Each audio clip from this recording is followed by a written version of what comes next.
because we don't think, and I'll bet you I would be an interesting question, which I'm not going to pose now or I'd lose my time. It would be an interesting question to pose to the guests if they can think of any sins that were worthy of death. But the Bible says that many sins are worthy of death.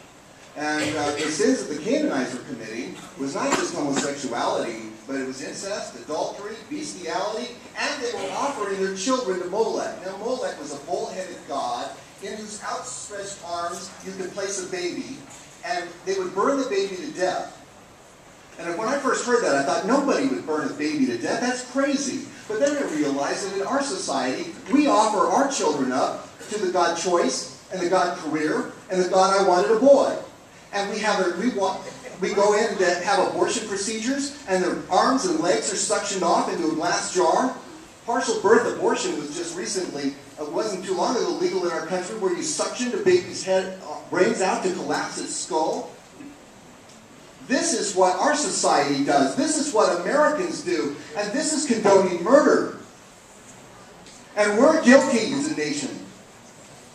And so, yeah, I think the judgment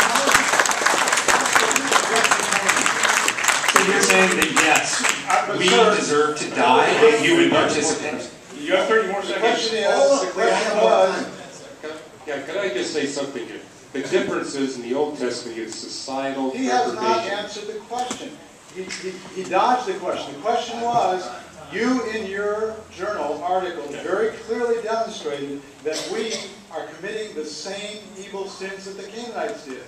Boom, boom, boom. Yes. And you also implied that we were going to be judged very soon, and we should be judged as harshly as the Canaanites because we're doing the same damn thing. We'll start our 5 minutes of discussion now. My question to you was, would it be reasonable and just for God to order the slaughter of every man, woman, and child in the United States of America tomorrow, just like he did to the Canaanites? And if he did, would you participate in the killing? Yes or no? As to the first part, if God decided that it was time to kill everybody, then yes. As to the second, no, I wouldn't participate in it. We're not in a theocracy. This is, and you have to distinguish between a theocracy and a... So what you're saying is you would not follow God's orders. And that our laws are above God's laws? If God were to order Christians to do that, then they should do that. Aren't you a Christian? So what you're saying is that it would be good for God to do this. This is what you argue, that we're doing the same sins. Yes, this is what it says in your article. So if it would be good for God to order Christians to do this, that means they would have a moral imperative to do this right now under your argument. But he won't be doing that. But he, by the way, the mortality... You said he would. He's not going to be ordering Christians to do it. By the way, the mortality rate is still 100%.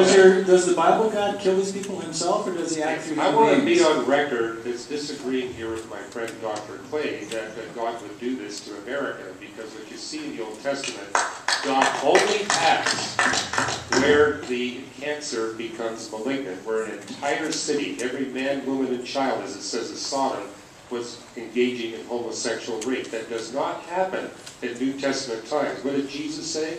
You are the salt of the earth, and that's going to prevent societal reprobation from ever happening.